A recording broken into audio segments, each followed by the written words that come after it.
Hello student, welcome to YouTube channel commerce proficiency. आज की class में हम नया चैप्टर स्टार्ट कर रहे हैं, इशू डिबेंचर वाला। इससे पहले वाली क्लासेस में मैंने इशू शेयर चैप्टर को बिल्कुल कंसिस्टेंसी से कवर करवाया हुआ है।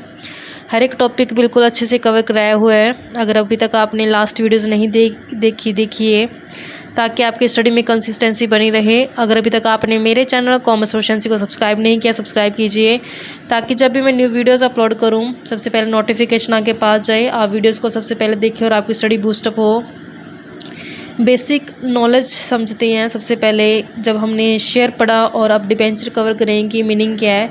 देखो बच्चों, जब हमने शेयर्स वाला चैप्टर किया था तो हम जानते हैं कि जब हमने शेयर्स कवर किया था चैप्टर, तो उसमें हमने शेयर्स कैपिटल अकाउंट ओपन किया था, क्योंकि जो शेयर्स होते हैं शेयर इशू करने से कंपनी की कैपिटल रिसीव होती है। लेकिन डिबेंचर्स क्या होते हैं, अलग होते हैं। जहां शेयर कैपिटल होती है वहीं डिबेंचर्स लोन होते हैं, कंपनी के लिए उधार लिया हुआ पैसा होता है। तो यहाँ पे डिफरेंस है इन दोनों के बीच में कि जब कंपनी शेयर से लेती है तो शेयर होल्डर कंपनी के ओनर बन जाते हैं, जबकि डिबेंचर से क्या होता है कि डिबेंचर जो होते हैं कंपनी के लोन होते हैं, डेप्ट बढ़ जाता है इससे। तो यहाँ पे अब मीनिंग है क्या डिबेंचर का, डिबेंचर किसे कहा जाता है। तो यहाँ इंफॉर्मेशन कहती है addition to raising of capital by issue share. कहते हैं कई बार कंपनी जब शेयर इशू करती है तो शेयर इशू के अलावा कंपनी को जब फंड की ज़रूरत होती है लॉन्ग टर्म बेस के लिए, तो वो उधार पैसे लेते हैं डिबेंचर से, क्योंकि जो डिबेंचर्स होते हैं ये भी लॉन्ग टर्म नेचर के होते हैं और जो शेयर्स होते हैं वो भी लॉन्ग टर्म नेचर के होते हैं। लेकिन डिफरेंस क्या है, शेयर इशू से कैपिटल बनती है, डिबेंचर से जो होते हैं वो लोन बनता है। Debentures issued by company is usually in the form of A certificate. कहता है डिबेंचर किस फॉर्म में होते हैं, एज अ सर्टिफिकेट की फॉर्म में होते हैं। जैसे शेयर्स इशू का एक सर्टिफिकेट होता है, वैसे डिबेंचर के लिए भी एक सर्टिफिकेट का इस्तेमाल किया जाता है। उस सर्टिफिकेट के ऊपर कंपनी की कॉमर्स सील लगी होती है। जो डिबेंचर होता है वो रिटर्न एक्नॉलेजमेंट होते हैं, मतलब लिखित में सब लिखा होता है सब कुछ। जो डेप्ट टेकन बाय द कंपनी, मतलब वो सबूत देते हैं कि कंपनी ने इससे पैसा उधार लिया गया, डेप्ट उठाए गए हैं। These are issued under the seal of the company. और जो सर्टिफिकेट होता है उसके ऊपर कंपनी की सील है जो वो लगी होती है, क्योंकि जैसे इंसान होता है अपने साइन करके डॉक्यूमेंट को वैलिड बना देता है, बाउंड हो जाता है उस कॉन्ट्रैक्ट को पूरा करने के लिए, तो वहीं पे कंपनी इंसानों की तरह साइन तो नहीं कर सकती। तो इस कारण से कॉमन सील इस्तेमाल की जाती है, जिसके ऊपर कंपनी का नाम जो होता है वो छपा हुआ होता है, अंकित किया जाता है नाम कॉमन सील के ऊपर। तो जब कंपनी कॉमन सील लगी होती है सर्टिफिकेट के ऊपर तो कंपनी बाउंड हो जाती है उस कॉन्ट्रैक्ट को मानने के लिए। तो यहाँ पे जब सर्टिफिकेट इशू किया जाता है, डिबेंचर सर्टिफिकेट इशू किया जाता है, तो उस सर्टिफिकेट के ऊपर कंपनी की कॉमन सील लगी होती है। जो डिबेंचर सर्टिफिकेट होता है उसमें होता क्या है, कहता है कि जितनी भी टर्म ऑफ रीपेमेंट होती है प्रिंसिपल सम के regarding at a specified date. तो यहाँ पे जब इशू किया जाता है डिबेंचर कंपनी के द्वारा, तो कंपनी सर्टिफिकेट इशू करते तो सर्टिफिकेट में होता क्या है, सर्टिफिकेट के अंदर सारे के सारे टर्म्स और कंडीशन बताई जाती है। रीपेमेंट का मतलब क्या होता है कि जब मान लो 7 साल के लिए या 8 साल के या 10 साल के लिए डिबेंचर्स लिए गए हैं, तो जब 7, 10 या फिर जितना भी उसका टाइम पीरियड रहता है पूरा होने के बाद रीपेमेंट किया जाएगा। जो प्रिंसिपल होता है, मेन सम जो होता है जो उठाया जाता है कंपनी द्वारा उधार पे, तो उसको कैसे रीपेमेंट किया जाएगा, स्पेसिफाइड डेट क्या रहेगी, किस डेट को पेमेंट की जाएगी, क्या टर्म रहेंगी पेमेंट करने की, इंटरेस्ट को एट अ फिक्स %। तो यहाँ पे जो डिफरेंस ही होता है इक्विटी यानी अपने कैपिटल और अपने डिबेंचर्स के बीच में, शेयर डिबेंचर के बीच में। तो यहाँ पे ना बच्चों हमने पढ़ा पिछले चैप्टर में, शेयर्स को जो दिया जाता है वो डिविडेंड दिया जाता है, जबकि डिबेंचर्स की जो रेट होती है वो इंटरेस्ट की होती है, इंटरेस्ट रेट वो फिक्स होती है।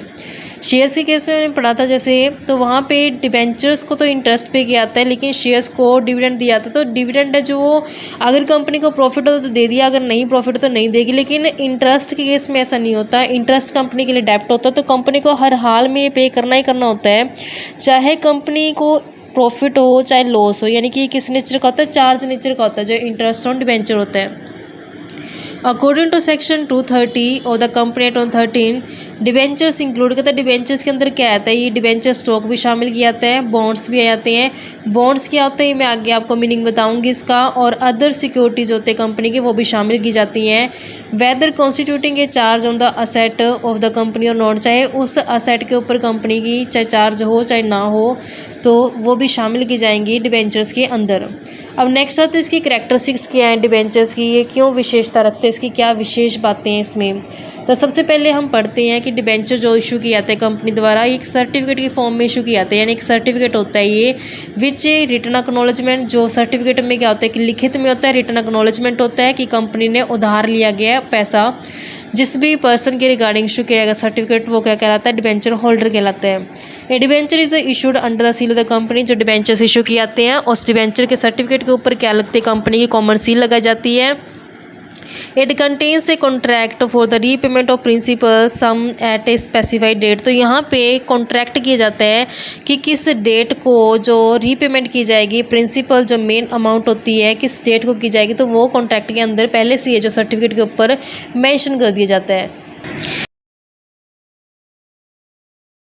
नेक्स्ट अजम्पशन कहती है as per complaint 13 no companies allow to issue debenture having a maturity date of more than 10 years, यानी कहता है कंपनी एक्ट 2013 के तहत कि कोई भी कंपनी अगर डिबेंचर इशू कर रही है तो वो डिबेंचर है जो 10 ईयर्स की ज़्यादा मैच्योरिटी वाला नहीं होना चाहिए, मैक्सिमम 10 ईयर्स तक का जो डिबेंचर इशू कर सकती है।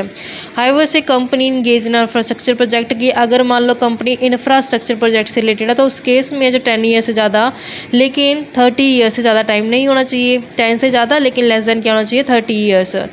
Usually the debenture are issued with the specify rate of interest, debentures की क्या होती है एक स्पेसिफाई रेट होती है जैसे इसके नाम से आगे लगाई होती है 10% डिबेंचर 12% डिबेंचर, जो वो उसके नाम के प्रीफिक्स होती है 10% या 12% उसको क्या बोलते हैं इंटरेस्ट रेट बोलते हैं, और उसी का दूसरा नाम क्या होता है कूपन रेट जिसे बोला जाता है। डिबेंचर होल्डर रिसीव इंटरेस्ट, तो जो डिबेंचर होल्डर होते हैं वह इंटरेस्ट को रिसीव करते हैं अपने डिबेंचर्स के ऊपर जो उसकी स्पेसिफाई रेट उसके नाम के आगे प्रीफिक्स की होती है।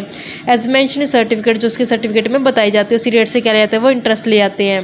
Payment of interest is made, कहता है जो पेमेंट दी जाती है नॉर्मली आफ्टर एवरी 6 मंथ के बाद जो इंटरेस्ट पे किया जाएगा, चाहे कंपनी को प्रॉफिट हो या ना हो कंपनी को इंटरेस्ट पे करना ही करना पड़ेगा। ये चार्ज नेचर का होता है जो इंटरेस्ट ऑन डिबेंचर होता है।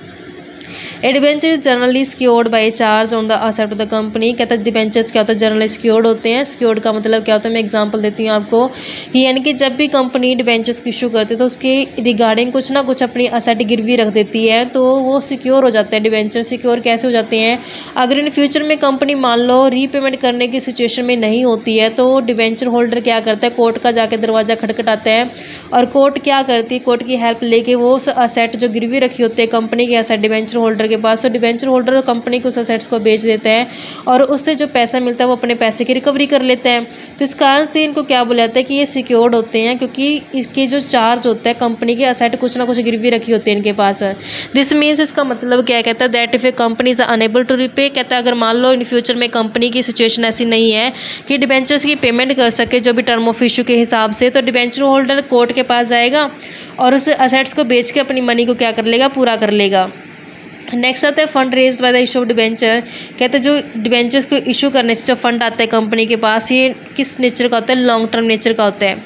And usually the debenture are repaid after a long period, जो इसकी रीपेमेंट की जाती है पैसा वापस किया जाता है लॉन्ग टर्म के बाद किया जाता है।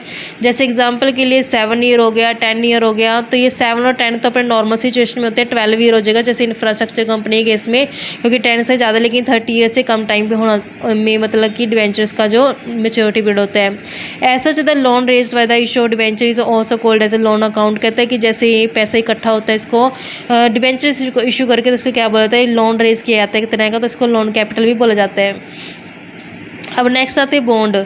अब डिबेंचर्स का तो हमने पढ़ लिया कि डिबेंचर्स क्या होते हैं, बॉन्ड क्या होते हैं, मैं आपको इन दोनों के बीच में डिफरेंस क्लैरिफाई करती हूँ।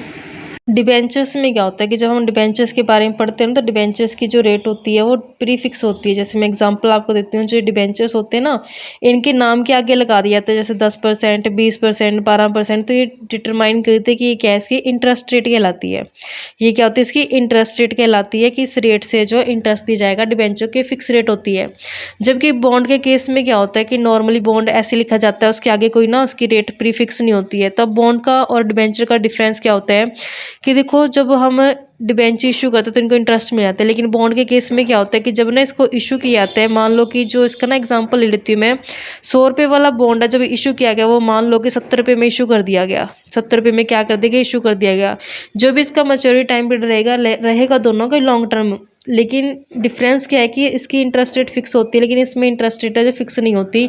तो फ़र्क क्या होता है कि जब इनको रिडीम किया जाता है ना, यानी एग्जाम्पल के लिए रीपेमेंट लिख देती हूँ मैं इसको, जब इसको रीपेमेंट किया जाएगा ना कंपनी द्वारा, तो कंपनी इसको कितना रीपेमेंट करेगी, 100 रुपये ही रीपेमेंट करेगी। अब देखो यहाँ पे जब कंपनी ने इशू किया 100 वाला 70 में इशू कर दिया, लेकिन जब उसका रीपेमेंट करे तो उसके बदले कितने दे रही है, 100 ही दे रही है।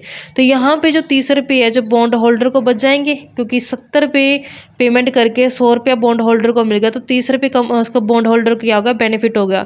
चाहे तो इसको इंटरेस्ट मान ले या चाहे इसको डिस्काउंट मान ले, डीप डिस्काउंट मान ले, कुछ मर्जी मान सकते, तो यहाँ पे डिपेंड करता है किसके ऊपर, बॉन्ड होल्डर के ऊपर। तो ये जो इसको बेनिफिट होता है, ये बेनिफिट ही क्या होता है, बॉन्ड होल्डर को मिलता है। जबकि जो डिवेंचर्स के ऊपर तो इंटरेस्ट फिक्स रेट मिलता है, उसको पता होता है कितना इंटरेस्ट मिल जाएगा। जबकि बॉन्ड को क्या होता है कि यहाँ पे इंटरेस्ट रेट नहीं होता, यहाँ पे ना ऐसे फर्क आ जाता है, डिफरेंस आ जाता है इशू प्राइस के बीच में और उसकी रिडम्पशन प्राइस के बीच में। तो ये डिफरेंस होता है, यही फायदा मिलता है किसको, बॉन्ड होल्डर को। अब इसकी बुक में क्या लैंग्वेज बोली है वो हम पढ़ते हैं कि जो बॉन्ड होते हैं it is very much similar to that of debenture. कहते हैं सिमिलर ही होते हैं, डिबेंचर की तरह ही होते हैं। ट्रेडिशनली जो बॉन्ड होते हैं इशू किया था गवर्नमेंट द्वारा। पहले जो बॉन्ड होते थे बाउंडेशन थी कि सिर्फ गवर्नमेंट इशू कर सकती है, कोई दूसरी ऑर्गेनाइजेशन एंटरप्राइज इशू नहीं कर सकती। लेकिन आज के टाइम में इनको जो छूट मिल गई है, ये इशू कर सकते हैं, सेमी गवर्नमेंट और नॉन गवर्नमेंट ऑर्गेनाइजेशन है जो, ये भी इशू कर सकती हैं। मेन डिस्टिंक्शन यानी फ़र्क क्या होता है डिबेंचर के बीच में और बॉन्ड के बीच में, डिफरेंस ये है कि इसकी जो रेट ऑफ इंटरेस्ट है उसके रिगार्डिंग इसका डिफरेंस बनता है। कहते जो डिबेंचर्स होते हैं वो इशू किए जाते हैं फिक्स रेट ऑफ इंटरेस्ट के साथ, जबकि बॉन्ड जो इशू किए जाते हैं बिना pre determined rate of interest से होते हैं। यानी कि डिबेंचर्स की जो रेट ऑफ इंटरेस्ट होते हैं पहले से डिटरमाइन होती है, उसके नाम की आगे लिख दी जाती है 10%, 12% या जितना भी रहता है उसका। लेकिन बॉन्ड के आगे ऐसा नहीं होता कि बॉन्ड के ऊपर जो इंटरेस्ट रहेगा वो फिक्स नहीं रहता। डीप डिस्काउंट बॉन्ड या जीरो कूपन बॉन्ड भी इसको बोल सकते हैं हम। A deep discount bond or zero coupon bond is the one which is issued without prefix rate of interest and its issue price is heavily discounted। अब यहाँ पे इसको डीप डिस्काउंट बॉन्ड या जीरो कूपन बॉन्ड क्यों बोला जाता है, क्योंकि इसके ऊपर जो रेट ऑफ इंटरेस्ट होती है वो फिक्स नहीं होती है, और सेकेंडली कि ये ना हैवली डिस्काउंटेड होते हैं। जैसे मैंने आपको एग्जांपल दिया कि 100 वाला 70 में दे दिया, इशू तो 70 में किया है, लेकिन जब इसकी रीपेमेंट की जाएगी 100 रुपये तो 30 रुपये क्या उसका हैवली डिस्काउंटेड बोला जाता है कि डिस्काउंट है जो मिला है। The difference between issue price, तो यहाँ पे डिफरेंस लिया जाता है इशू प्राइस के बीच में और रिडम्पशन प्राइस के बीच में। जैसे मैंने आपको बोला था ना इशू प्राइस 70 है और रिडम्पशन बोल दिया, रीपेमेंट प्राइस बोल दो 100, तो उनका डिफरेंस क्या 30, तो उसको क्या बोला जाता है, इंटरेस्ट, टोटल इंटरेस्ट बोला जाता है। तो अब जानते हैं कंपनी ना क्या करती है कि एक ही टाइम पे अगर वो अपने पूरे इंटरेस्ट को एक ही साल के फाइनेंशियल ईयर के दौरान अगर चार्ज करती है अपने अकाउंटिंग पीरियड से, तो एकदम से जो बर्डन है बहुत ज़्यादा पड़ जाए कंपनी के ऊपर। इस कारण से क्या करते हैं जो टोटल इंटरेस्ट होता है उसको स्प्रेड कर देती है, फैला देती है जितनी भी ड्यूरेशन होती है बॉन्ड की, और फिर हर साल क्या करते हैं उसका प्रोपोर्शन कुछ हिस्सा क्या करती रहती है टोटल इंटरेस्ट का चार्ज करती रहती है प्रॉफिट एंड लॉस से एवरी ईयर्स, जितना भी उसका लाइफ टाइम रहता है बॉन्ड का, ताकि जब भी उसका लाइफ टाइम पूरा हो जाए बॉन्ड का तो उस टाइम पे इतना पैसा इकट्ठा कर ले कंपनी अपने प्रॉफिट एंड लॉस में से निकाल के हर साल की उसकी बॉन्ड के ऊपर है जो उसने पैसा पे करना डीप डिस्काउंट जिसे जीरो कूपन बॉन्ड बोलते हैं, तो वो उतना पैसा दे सकती है।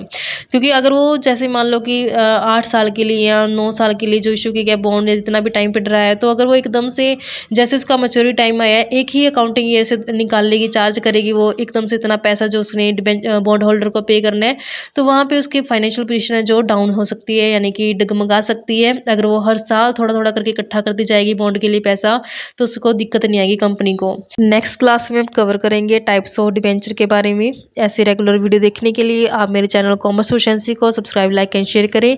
अगर आपको सजेशन क्वेरी तो आप मुझे कमेंट बॉक्स में कमेंट कर सकते हैं।